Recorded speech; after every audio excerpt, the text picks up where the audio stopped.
ekyo kiremesezza baweereza ba Mukama kuweereza nga kuwuliriza maloboozi malala. Mukama akugamba kikole bw'oti, naye ate waliwo abalala bagamba kikole bw'oti. Kati n'ova ku ddoboozi lya Katonda kye ligamba n'okola abantu kye bagamba, obwo bwe bulabe obusookera ddala okufuula omuweereza wa Mukama nabbi w'obulimba. Bantu mmwe mweyigiriza okubuuza Mukama mu bye mukola, kubanga mmwe abatusemberera ng'ebintu byammwe temubibuuza Mukama. Ffe bwe tumala obibuuza Mukama ate nga mujja mutujja ku mulamwa nga tonnagenda kuwabula banno babuuzizza Mukama n'abawa ekyokukola. Oyagala obireetemu omubiri oyogerera mu mubiri. Bwe muba tebukoze bwe muti sijja bibeeramu.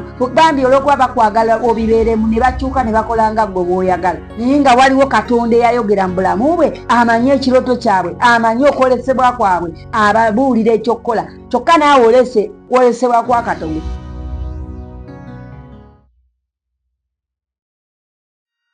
Mukama waffe yeebazibwe, kitiibwa n'ettendo tubiwa erinnya lye. Asaanidde okusinzibwa, ate twandisinzizzaani? Tewali. Katonda waffe asaanidde okusinzibwa. Abaalaba essula eziwedde paka ku ssula e15 njagala bagamba nti leero tuli mu ssula ya 16. Gwe nno oba tewalaba ssula ziri 15, bw'omala okulaba eno vidiyo ey'essula e16, ddayo zonna vidiyo zirabe, ojja kutegeera nnyo twavaawa, twatondebwa tutya, Katonda yatwagala atya, atuyita atya, atulabanga ki.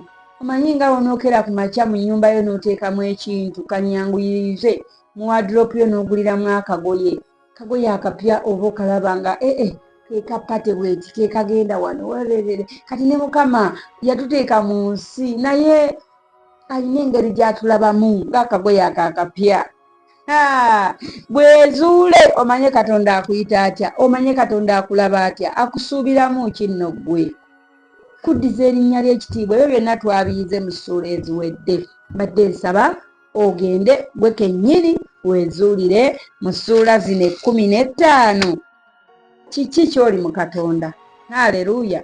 Katukoole nno Omwoyo Omutukuvu kubanga tugenda kusoma essuula ya 16. Wabula nga tetunnatandika tukujjukiza nti tusaasaanye ekigambo kya Katonda. Bayibuli igwawulira nga owulira munda mu ggwe ng'osobola okugulayo Bayibuli n'ozireeta ne tuzigabira abantu. Ffe twakyeyama ekyo eky'okusaasaanya ekigambo kya Katonda nga tuyambiddwako ggwe. Haleluya. Ti bw'otugulirayo Bayibuli 1, 2, 3, 5, 3, 5, 10, Bayibuli 2 n'ozituwa, tuzituusa ku bantu. Abantu bano basobole okukyuka badde eri Katonda. Nga sabbuuni bw'ayoza olugoye okutukula, n'ekigambo kya Katonda kyoza omwoyo gw'omuntu ne gutukula. Kale tubasigemu ekigambo kya Katonda. Ennamba y'essimu yange kweri ku sikuriini. Ojja kubuuza nkutuukako ntya, Bayibuli nzikusanzaawa, nkubire essimu, kola WhatsApp oŋŋambe nti olinawo Bayibuli ez'okugaba.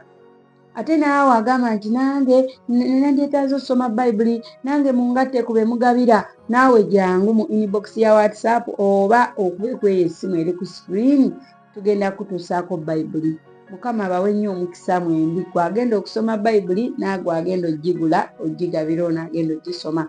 Mpozi naawe agamba nti nze sigenda kusobola zigula zibaleetera, naye nsobola okugula n'engabira abandiraanye, n'engabira bakwano bange, n'engabira abaana bange, n'ogabira abantu Bayibuli. Gwe kennyini oba naawe n'osooka weegulira nga tonnaba kugabira balala. Gwe kennyini kuba Bayibuli egamba nti nno yagala muntu munno nga bwe weeyagala. Kakati bwe kuba kwagala olina sooka kwagala ggwe. Bw'omala okuyiga okweyagala n'oyagala abalala, kati sooka weeyagalize, weegulire Bayibuli ogisome. Wakati ng'ogisoma ogenda kuyiga nti Bayibuli egamba tugende mu nsi zonna tubuulire enjiri. Gw'ogibuulidde otya? Ffe nno Mukama yatufukako amafuta ag'okuba nti tugibuulire mu kamwa, tukozesa omumwa ne tugibuulira, naye ate n'atugabira n'ekirabo ekyokuba nti tugigulire ne ku bantu tubawe. Oyinza oba tosobodde mugamba Yesu alokolera awonya, Yesu waati, naye n'okwata Bayibuli eno n'ogimuwa n'omugamba gisome. muga Katonda mugulu tayinza gisoma n'asigala kyekimu era obeera omubuulidde. Haleluya. Tuli mu kitabo kya Lubereberye essuula ya 16 kwe tutuuse. Mukama abawe nnyo omukisa. Ate tunnaba kutandika katusooke tukowoola omwoyo wa Mukama. Oli eyamaamira ensi ng'ejjudde ekizikiza. Bayibuli egamba nti ensi yali yeetabudde n'ekizikiza kyali kungulu ku buziba. Omwoyo wa Katonda n'amaamira. Waliwo ebiba byetabudde omwoyo waaba tannamaamira. Waliwo ebintu ebyetabulaatabula. Tuyinza oba wano nga tugenda kusoma Bayibuli naye nga ebyetegeso tutabulaatabula nga bingi. Naye omwoyo wa Katonda wamala okusalako. Okumaamira akafo kano ke tulimu, okutumaamira. Teri mwoyo gusobola kusala mbugu tutabulaatabula. So byonna ebyetabudde mu bulamu bwo biyitire ng'omwoyo wa Katonda amaamire, Katonda ayogere bitereere, abitereeza. Ye bw'ajja agamba kino kibe wano, kino kibe wano, kino kibe wano, oluvannyuma lw'omwoyo okumaamira. So kati tusaba Katonda omutukuvu nga tumukoowoola mu linnya lya Yesu omwana wa Katonda omulamu. Bayibuli egamba nti bwe tusaba mu linnya erya Yesu omwana wa Katonda omulamu kye tusaba kituweebwa.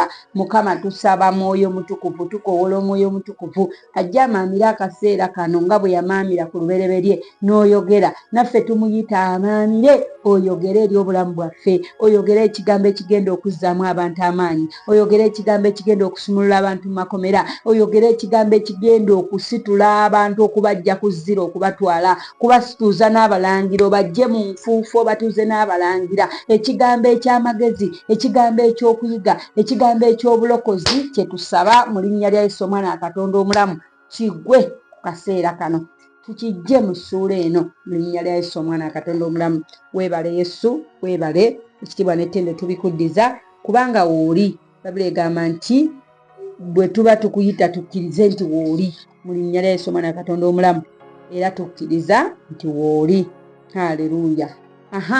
Tuli mu kitabo kya Lubereberye essuula ya 16 olunyiriri olusooka. Salaayi mukazi wa Ibulaamu n'atamuzaalira baana era yalina omuzaana Omumisiri erinnya lye Agali. Salaayi n'agamba Ibulaamu nti laba nno Mukama anziyizza okuzaalanga. Nkwegayiridde yingira eri omuzaana wange mpozzi ndifuna abaana mu ye. Mukama waffe yeebazibwe. Ibulaamu n'awulira eddoboozi lya Salaayi. Katonda waffe omulungi yeebazibwe. Ibulaamu n'akola ki? N'awulira eddoboozi lya Salaayi. Mpulira nga nnakuwadde namu. Mpulira obunakuwavu bungi. Omanyi lwaki nnakuwadde mulabi munnange oba musomi munnange? Nti mu ssuula ya 15 twalaba Mukama ng'ayogera ne Ibulaamu n'amulaga n'ebiribaawo emyaka 4. Kugamba n'amulaga obukakafu nti abaana olibazaala era bino biribaawo ne kino kiribaawo ne biri biribaawo. Mu ssuula ya 15 twabirabye. Naye wuliriza,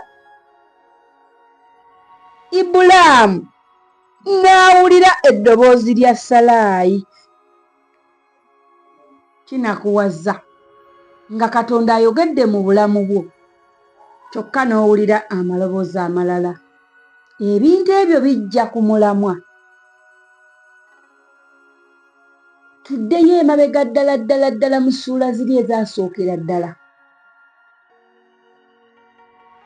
Adamu, Bayibuli etugamba nti yawulira ddoboozi lya mukazi we, kyokka omukazi gwali mu kuwuliriza yawuliriza musota. Kitegeeza Adamu awuliriza kigatte lumu nti n'awuliriza omusota. Okitegeera? Mukama alese amugambye tolya ate n'alya kubanga omusota gubako emisima gwoza. Kati bye bino byennyini bizzeemu. Gamba ebyaleeta Mukama otukolimira bizzeemu.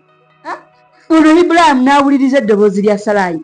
Katugende ku lunyiriri olwokusatu. Naye njagala kugamba wano nti teriiyo kintu kiremesezza baweereza ba Mukama kuweereza nga kuwuliriza maloboozi malala.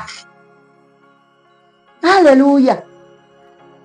Mukama akugamba kikole bwoti, naye ate waliwo abalala bagamba kikole bwoti. Kati n'ova ku ddoboozi lya Katonda kye ligamba n'okola abantu kye bagamba, obwo bwe bulabe obusoose obusookera ddala okufuula omuweereza wa Mukama nabbi w'obulimba. Anti kaakati laba oyimirira mu bantu n'obagamba Mukama yaŋŋambye, naye nga Mukama si ye yagambye, nga muntu ye yagambye. Mukama yagambye kirala tewakikoze, n'okola omuntu kye yagambye, kati ate n'olimbira Mukama mbu Mukama yaŋŋambye. Kati abantu ne bavayo ne bagamba oyo byayogera alimba, ne batandika okubuusabuusa kubanga obisiba ku Mukama. Weetaaga oveeyo oyogere nti Saala ye yaŋŋambye. Olunyiriri olwokusatu. Salaayi mukazi wa Ibulaamu n'atwala Agali Omumisiri muzaana we. Ibulaamu bwe yali yakamaze emyaka 10 okutuula mu nsi ya Kanani. Mu nsi ya Kanani. Jjukira Ibulaamu azze atambula, Mukama gye yamugja, essuula ziri eziwedde ojja ziraba oba ojja zisoma oba obikule Bayibuli yo zeesomere. Ibulaamu Mukama amugja mu kifo kino n'amutwala mu kino, n'ava wano n'ava wano n'adda wano. Haleluya. Nti ssaawa zino ali mu Kanani.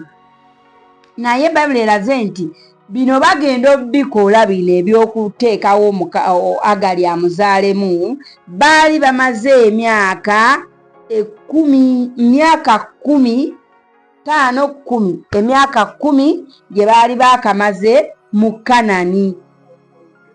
N'amuwa Ibulaamu musajja we okuba mukazi we. Haleluya. Nti Ibulaamu alina ekyama ye ne Mukama, kuba Mukama bwe yali ayogera naye teyagamba sooka odduka oyite Saala. Yali asobola omugamba sooka odduka oyite Saala kuba yali akimanyi mukazi we. Yani mga dduka osooka oyite Saala, mutuule wano mumpe ebiweebwayo mboolese. Katonda yabyogera na Ibulaamu, n'amugamba ebinibaawo, n'amugamba bwe kinaabaawo, n'amugamba byonna. Ojja kuzaala emunyenye nga bw'oziraba, bwoya baana bo bwe baliba, n'amukakasa nti bijja kubaawo. Kati omukazi wuuno addidde omukozi oba omuzaana, nsuubira omuzaana yaba omukozi ennaku zino ebiriwo kati, bameidi bemuyita bameidi, ndowooza yono omuzaana. Akutte omukozi w'ewaka amuwa Ibulaamu mbu bazaale omwana, mbu omwana abe wuwe. Biri byempulira ebyenkwanso bye bakolaakola. Kyennyamiza, kinakuwaza newe nkiwulira mu nze, kubanga kikyaliwo n'olwaleero. Omuntu ava ku ddoboozi lya Katonda lye yawulirirako ddala n'amatu ge nga Mukama amugamba, n'akola abantu kye bamugamba. Okitegeera? Katonda asobolera ddala okugamba nti kino ekintu kikole bw'oti. Wakati mu lugendo ne wabaawo ajja n'agamba naye wandikoze bw'oti. Mukwano gwange n'ova ku ddoboozi lya Katonda n'okola abantu kye bakugamba, si kirungi. Omuntu asobola okuba omwana wo, asobola okuba mukyala wo, asobola okuba bbaawo, asobola okuba mukwano gwo, asobola okuba pasita wo, asobola okuba omuntu yenna. Ekiyitibwa omuntu nga Katonda yayogedde, ne bw'abeera musumba omugambe naye musumba. Mukama yali aŋŋambye bw'ati, kubanga waliwo amakanisa nga gali wansi wa busumba bulala, naye nga baagala bakole nga bali bwe bagamba, ng'ate bali bo bantu be bagamba nga tebagenzeeko maaso ga Mukama. Nedda, njagala munkwate bulungi, mujja gamba ndeetera abantu kuwaganyala era baleke wuliriza basumba baabwe. Nedda, ntereezaamu wano. Ngambye ky'omuntu asobola okutandika ekkanisa ng'ekkanisa eyo eri wansi wa busumba bulala. Kati buno obusumba, ono omusumba nga yayogera mu buli obusumba, naye oli omusumba ali mu eryo ekkanisa ento oba omwana wa guno nga naye Mukama ayogeddeko naye n'amugamba anjagala kibe bwe kiti, naye olw'okuba alina kuwuliriza ggwe eyeyita Katonda mu kkanisa eno etandise. Kama nsaasira era onsonyiwe nange mpulira entiisa okukyogera naye kankyogere atali nanyini kyagenda kiwulira anyiige naye nanyini kyo nsaba okiwulira ate okitegeere. Bw'obanga ggwe oli musumba kuba kino nkiwulira ng'oli musumba nga waliwo ekkanisa eyatandika wansi w'obusumba bwo naye ekkanisa eno tewuliriza Katonda ewuliriza ggwe ate ggwe oluusi olagiza omubiri. Omwana ne bwakugamba oba omusumba kuba kati aba mwana gy'oli naye ne bwakugamba nti Mukama yagambye bw'ati tosooka kuwaayo budde ggwe kunoonya Mukama. Oyagala omuwabule ng'okozesa mubiri. Nkusaba oddeyo ku nnono bw'obanga osazeewo muwabula noonya eddoboozi lya Katonda kiki ligamba ku nsonga eyo gy'aba akuleetedde oweereze Katonda. Mukole nga mukola Katonda ky'agamba so singa muntu ky'agamba. Ono Salaayi yalumba Ibulayimu n'amugamba nti gwe beera n'omukozi wange muzaale omwana nfune omwana kubanza Katonda tampadde mwana. Naye Ibulayimu ono yaliko eddoboozi eddala erimugamba ddoboozi kiryali lya Katonda nga lyamubuulidde dda mu Sura 15 nti emyaka 4 abaana bo n'amubuulira emunyenye n'amulaga bingi yamwolesa omulaga nti ye Katonda era ali wamu naye era ajja kuzaala. Haleluya. Naye wuuno ali mu kuwuliriza ddoboozi lyaki lya Salaayi. Kitegeeza Salaayi ono tetumusalira musango kuba ate ye yali tannayogerako na Mukama gaali magezi ge mu kutegeerako ekyo kye yali alaba. Yali alaba akaddiwa ne bbawo akaddiwa tebalina mwana n'asalaasala amagezi ng'era ensi bw'esalaasala amagezi.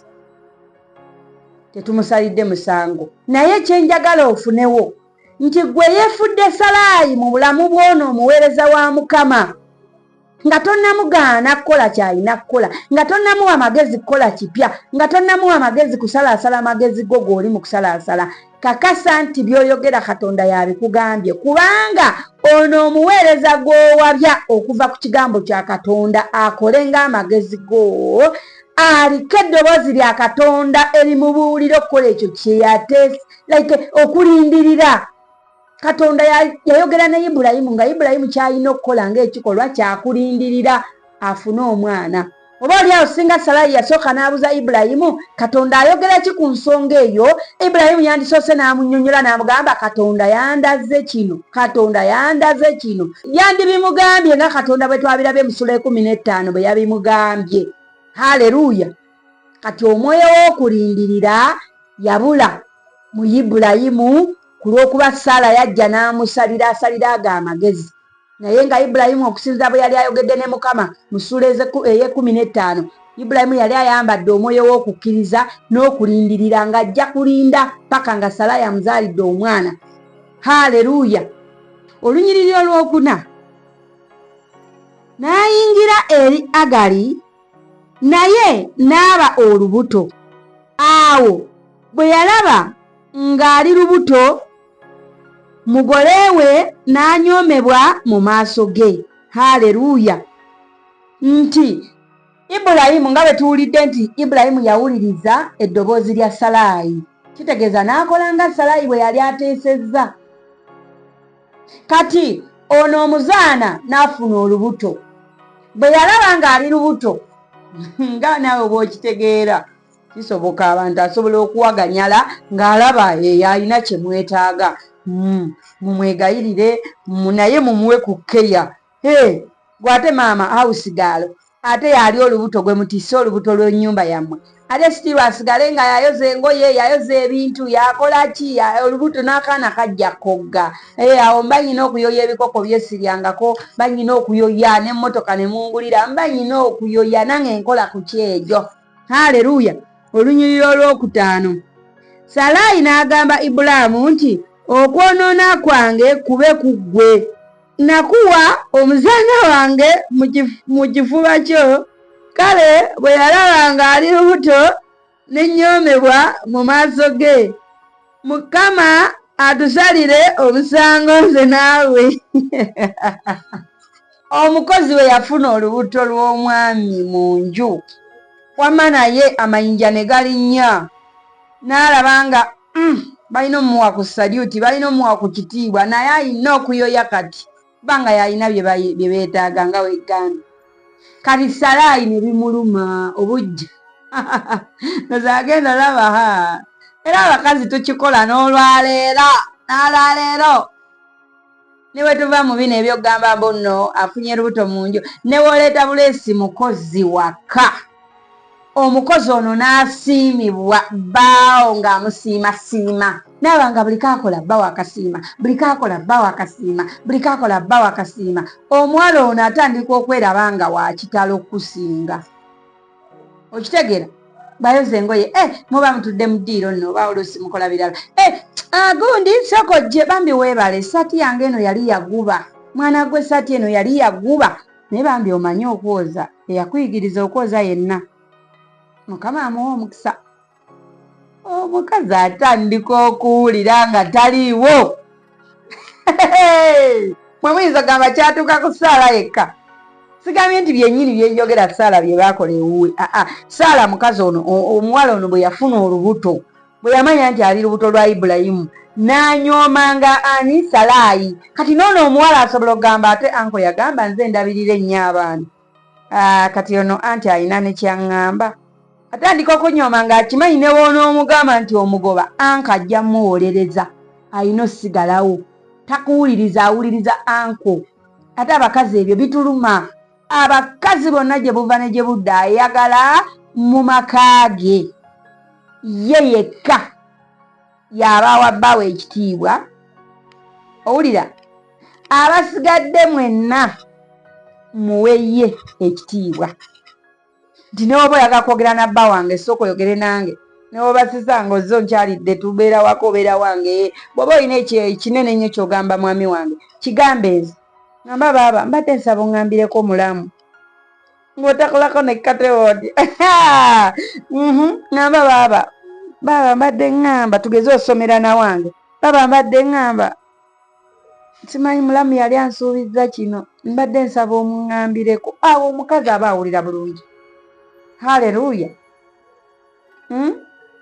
Naye ono Salaayi agambye nti oli olwalaba nti olubuto alufunye nti ye akanyoomonyomo ne katandikirawo. Salaayi oba bamunyooma batya, Bayibuli tebinnyonnyodde, naye abakyala bisinga tubimanyi.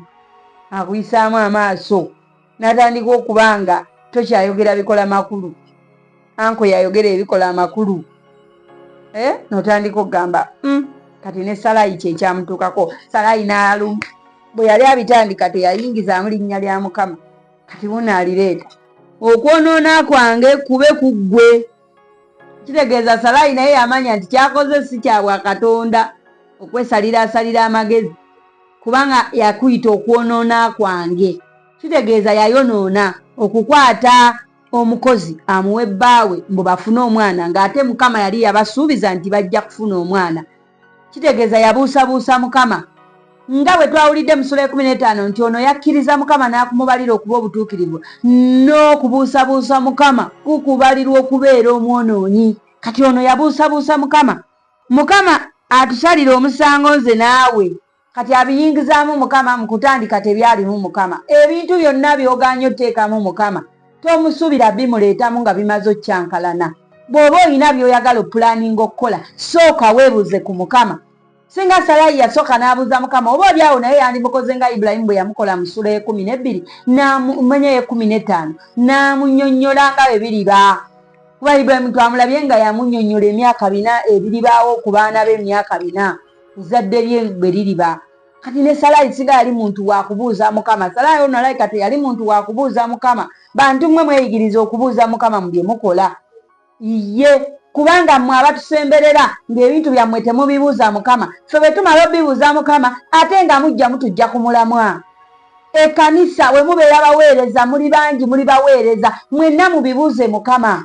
Nga tonnagenda kuwabula banno babuuzizza Mukama tukole tutya, n'abawa ekyokukola oyagala obireetemu omubiri oyogerera mu mubiri. Haleluya. Oyagala okyuse Mukama bye yabagambye okukola gw'obireetemu akatogo ko olw'okuba gw'okusa oleeta maanyi ga mubiri n'entundo. Bwe muba tebukoze bwe muti sijja bibeeramu. Bambi olw'okuba bakwagala obibeeremu ne bakyuka ne bakola nga ggwe bw'oyagala. Naye nga waliwo Katonda eyayogera mu bulamu bwe, amanyi gye balaga, amanyi ekirooto kyabwe, amanyi okwolesebwa kwabwe, ababuulira ekyokkola. Kyokka naawe olese okwolesebwa kwa Katonda oyagala kutambule. Kati ono naye yaleeta okwolesebwa kw'okutya. Ye yatya, yalaba bbaawe aweza emyaka 10 tebalina mwana, alaba akaddiwa tebalina mwana. Kati okutya n'ayambalwa okutya, kati okwolesebwa kw'okutya oba amaanyi g'okutya kiyite ky'oyagala. Naye kyeggamba okutya nti tunaafa tetuzadde ne kumuyingira n'asalaasala amagezi alese house girl azaale mu bbaawe. Kati bikyankalanye ate awoza mbu Mukama atusalira omusango. Agukusalira naani bwe mwali? Aba alina gukusalira wekka. Nze nange nali mpeza omwana ow'okutaano ne ŋŋamba naye bannange kule ntya. Ne mbuuza dokita, ne mugamba dokita omuntu akoze atya okuzaalayo akaana akawala? Dokita n'aŋŋamba gwe funa miliyoni ezo z'olabe w'otazaala muwala. Ne mugamba ogenda kikola otya? N'aŋŋamba nze ŋŋenda kunoonyeza ejje ery'omuwala ndikukube ko nze ogenda lijja wantu bo bbaawo. Ne mugamba kati nensanyuka nnyo ne ŋŋamba waayi ngenda zaala akawala. Kati tuuka ewaka mbinyumiza omwami olw'okuba nze nnina omwoyo. Omuntu oli ow'omunda namukkiriza okufuga mu nze. Natuula ne mbuuza omwoyo wange oba omwoyo oyo Katonda gwe yakolera mu kifaananyi kyali mu nze.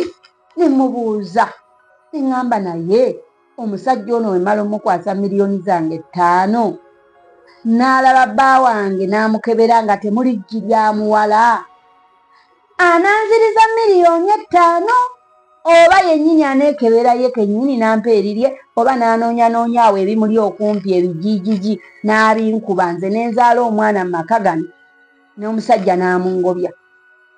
Era bwe ntyo n'omwami wange anjulira n'enkyogera bwe nti ne mugamba naye bwe tukwata miliyoni ezo 5 ne tuziwaayo omusajja ono n'akukebera ejjeesi ekkaziro liku bulamu oba eggwala anaatuddiza miliyoni ezo 5 n'atugamba amazima nti eggi libuze mu bbaawo oba anaatetenkanya n'atuwa ekigi kyonna ekiri okumpi. Ne mugamba bwe kiba bwe kityo ne bano baana kansigale n'abange naye nninnyinda mu kkanisa. Nengwa mu kasonda k'ekkanisa ne mugamba Mukama onkoze obulungi obuteekanika obulamu bwange bwonna naye onnyimye omwana ow'obuwala. Ekyokubiri Mukama nteekateeka okuweereza onteeseteese ku lw'obuweereza bwo naye okakasa nayimirira mu maaso g'abantu mbagambe nti oli muyinza wa bintu byonna. Nzijjukira bulungi musala ze nakola ekyo ekigambo kyo sisobola kyerabira ne mpulira mu nze nga neesaddaaka ne ŋŋamba kati ŋŋenda kuzaala paka lwe ndizaala omuwala. Kyekyo kye navaawo nze nga nnina mutwe ne ŋŋamba kati ŋŋenda kubeera muleera paka nga nzadde omwana ow'obuwala. Nga neewaddeyo era ne kati ndoza singa ndina kawere nze mu mwaka ndowooza nali neesaddaase nga ŋŋenda zaala era ogenda ku bwana wange obusembayo obusatu. Kamu kalina emyaka 4 kati kawezezza 5 mulala agenda weza 4 mulala agenda weza 3 2. Kiki wano kyenjagala okugamba nti Katonda muyinza wa bintu byonna. Ekyo kyo yakindaga era yankakasa kubagamba. Kino kyo yampa omwana w'obuwala nga ntumye bagamba nti Katonda ayinza ebintu byonna. Just kiri kimu kola ky'olina okukola. Bw'oba ogamba nti tolina mwana muwala, simanyi siyina mwana muwala, simanyi siyina mwana mulenzi, simanyi sizaalangako ndi mugumba, Katonda akwagaza ekintu kimu tova mu zaaliro. Zaala agenda kuwa abaana. Igwe agamba tozaalangako tolekera awo kukola kikutuma kuzaala. Bw'aba musajja takuvaako beera n'omwami wo, beera mufumbo kubanga togenda zaala mu bikajjo, togenda zaala mu binyonyi, togenda zaala mu kateni, ennyumba ogirina naye togenda zaala mu nnyumba. Ennyumba tesobola kuzaala mu mwana, weetaaga okuba omufumbo osobole okuzaala. Kati abamu munenya Katonda nga n'obufumbo mwabuvaamu, weeyita mugumba. Iye gwe kola ky'olina okukola Katonda akole ogugwe. bw'aba yakugamba nti omwana ava mu musajja na mukazi ng'awatali mukazi tosobola kufuna mwana, awatali musajja tosobola kufuna mwana, kati gwe n'omukazi mube muti, gwe n'omusajja mube muti nga takuva ku lusege, ojja kuba oli awo papa ng'owa bujulizi. Haleluya. Olunyiriri olw'omukaaga. Naye Ibulaamu n'agamba Salaayi nti, laba, omuzaana wo ali mu mukono gwo, mukolere ekifaanana ekirungi mu maaso go. Haleluya. Ibulaamu naye yakivaamu obubi n'amugamba, munnange omuzaana wo ali mu mikono gyo, mukolere ekisinga obulungi. Salaayi n'amujooganga n'adduka mu maaso ge. Owulira? Salaayi. Ate bakyala bannange tubemu n'omutima ogw'ekisa, kubanga ono omuwala omutisse buli kimu, omutisse emirimu gyo, omutisse emirimu gyo. Kati tusooke tuve ku b'embuto, tusooke tudde ku bakozi b'emirimu gy'ewaka. Okutta omuwala ono yakola emirimu gy'ewaka gyonna, n'abaana bw'aba mukwasa yabalabye, gw'oliwo okubeera nga kimuli, ewaka oli kimuli. Omukozi ono gw'olina mu nnyumba emirimu gy'akola togisobola. Muvaliwingeko, akulerera abaana bulungi, ayoza engoye bulungi, alabirira ewaka bulungi, gw'olyanga mukungu n'abakyala tolina kyokwatako. Naye omuwala ono yeetaaga bwetaazi kumusiima, kumuwaana, kumujajjatta, kumulaga nti bwe sokola bibiri byakkolera by'otasobola, kati then oveeyo eyo ojje wano. Mugambe mukwano, tewali buzibu, ne bw'oliira ku dayiningi tewali buzibu, tulye. Kati abakozi bakwate bulungi, abagenda okuggusa ebintu bye bakwase bulungi, abayina embuto zo. Olwo Salaayi singa asobola okukwata, singa yamanya nti essaawa zino omuwala kaafunye olubuto, kati si yayina okunkwata obulungi. Olw'okuba ayina olubuto lwange, ayina omwana wange, nze nnina omumukwata obulungi. Ono Salaayi yalina kuba mugezi, kubanga oli yali yeetisse omwana we, yali yeetisse akakodyo ke. Ekibalo kyonna kyali kya Salaayi, okuddira Ibulayimu yeegatte n'ono omuwala bafune olubuto, Salaayi afune omwana, byonna byali bibalo bya Salaayi. Kati baani abeetisse ebibalo byo? Olunyiriri olw'omusanvu. Ne malayika wa Mukama n'amulabira ewali oluzzi olw'amazzi mu ddungu, oluzzi oluli mu kkubo ng'ogenda e Ssuuli. Olw'omunaana, n'ayogera nti, Agali, muzaana wa Salaayi, ovaawa era ogenda wa? Naye n'ayogera nti, nziruka mu maaso ga mugole wange Salaayi. Olabye malayika wa Mukama bw'amanyi erinnya lye nawa gy'ava, bw'amumanyi nti ye Agali muzaana wa Saala. Ani yamugamba nti ono ye Agali? Kuba teyasooka mubuuza gwani. Yamuyitirawo linnya n'amugamba, Agali muzaana wa Saala, ovaawa? So Katonda amanyi erinnya lyo, bw'owulira eddoboozi nga likuyita ayita ggwe. Olw'omwenda.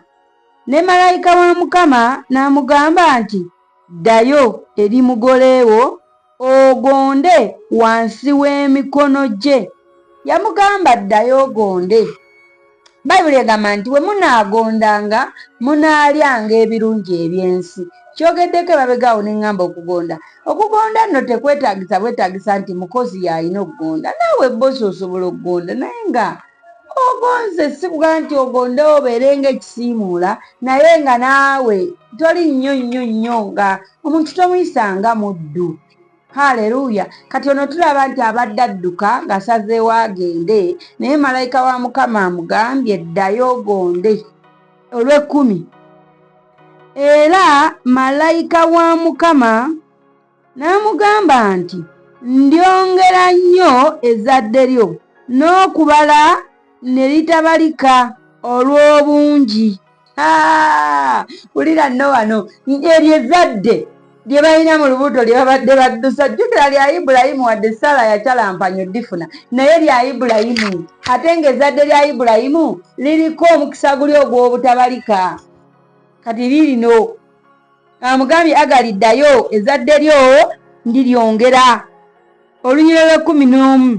Era malayika wa Mukama n'amugamba nti laba oli lubuto era olizaala omwana wa bulenzi era oli mutuuma erinnya lye Isimayiri. Bannaye Mukama waffe yeebazibwe nti erinnya lya Isimayiri malayika wa Mukama n'alibuulira Agali nga ne Saala tannalimanya eyasalaasala amagezi, nga ne Ibulayimu nannyini nkwanso nga naye tannamanya linnya lya mwana, ne baligamba maama w'omwana